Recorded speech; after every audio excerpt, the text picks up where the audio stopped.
Bienvenue à tous et bienvenue à toutes dans Conseil de vie by Nelly Nana. J'espère que vous allez bien. J'espère également que vos familles se portent bien. Alors, la dernière fois, nous avons parlé de quelques astuces ou alors particulièrement de 5 critères pour identifier un gigolo. Aujourd'hui, nous allons parler de comment se protéger d'un gigolo. Nous parlerons de quelques astuces. Alors, commençons par dire que l'arme principale avec laquelle les gigolos opèrent, c'est la confiance.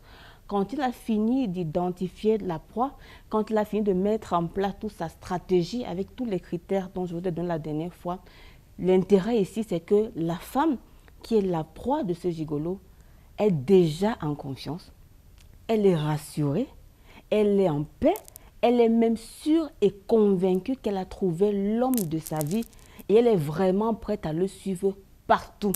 Elle va lui ouvrir donc son cœur et elle va lui ouvrir son compte bancaire et tous ses avoirs. Il va simplement se servir. Il faut donc se protéger de tels hommes. La première chose à dire, c'est que mesdames, soyez prudentes. Soyez prudentes parce que tout ce qui brille n'est pas de l'or.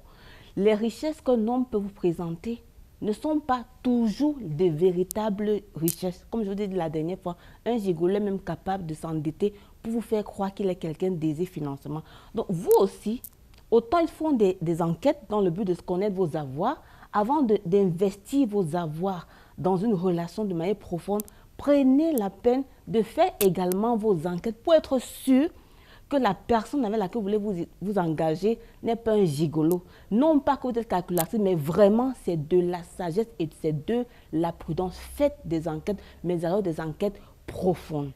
La deuxième chose, ne soyez pas ébloui par sa beauté. Ne soyez pas ébloui par son attention.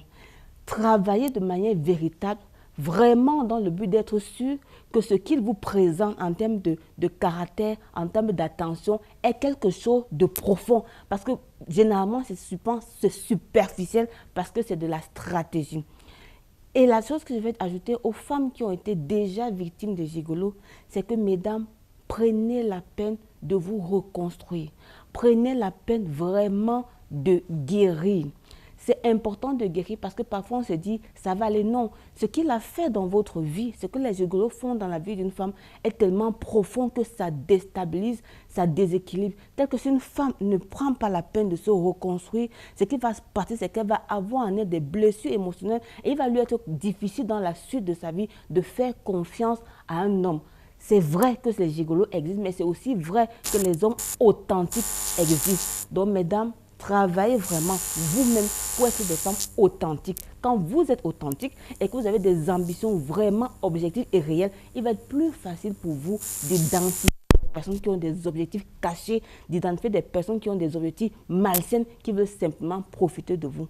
Bon courage les femmes. À très bientôt.